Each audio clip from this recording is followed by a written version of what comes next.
democracy, this is what it's all about. So it can't just be about money. It's got to be about people who show up and get the hard work done. So thank you all.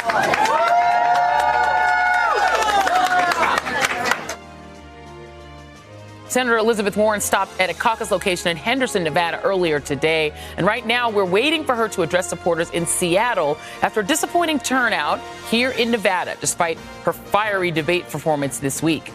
A Morning Consult poll following that debate found Warren rising 2 points, but still in fourth place. She's now looking to South Carolina and the Super Tuesday contest to move up and move on in this race. And joining me now is Jossie Ross, co-host of the podcast Breakdances with Wolves on Indigenous Pirate Radio, and Tiffany Cross, co-founder and managing editor of The Beat DC, and a Harvard fellow, we love to mention and give you the honorific. I was asking you in the break, Jossie, if you were surprised by the results tonight. You can say on camera what you said to me. Yeah, well, Bernie Sanders he created an infrastructure in 2015. Right. So he's benefiting from 5 years of work here in Nevada, and that includes the 27 federally recognized tribes that are here in Nevada. And by the way, we talked about it. The results are the margin's going to get bigger on behalf of Bernie Sanders because those remote locations have Indian reservations in a lot of those places, and those are swinging heavily for Bernie. So the margin's going to get bigger. This is not a surprise at all.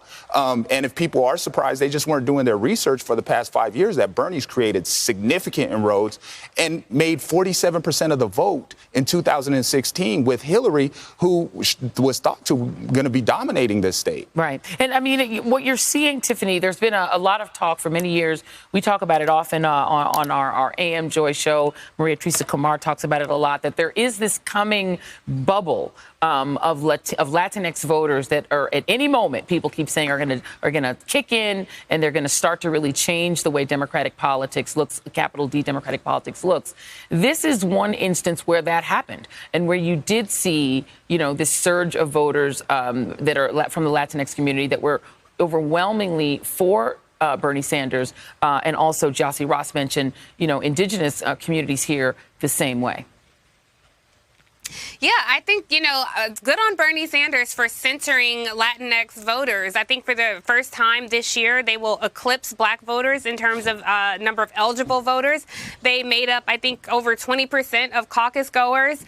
Bernie Sanders was on the ground early. He spent, I think, over $20 million in his outreach there. His ground game was just simply better. We also can't leave out the Asian American Pacific Islander community. The Filipino community is huge in Vegas, and they had a lot of outreach. Bernie Sanders did, as well as Elizabeth Warren. And I think it's really interesting when you see these candidates who have centered the rising majority of this country as a part of their ground game. You see them rise in the polls. You see them win states. And then when you see people who have never made any effort to center people of color at their campaign, i.e. Amy Klobuchar, she doesn't do well. So I think it sends a message to all the campaigns. Look, this is your base. We are your base. Stop trying to appeal to these Trump voters. Stop trying to talk about how you can win red states. Talk to the people. Dance with the one who brung you. And I think we saw that with Bernie Sanders tonight.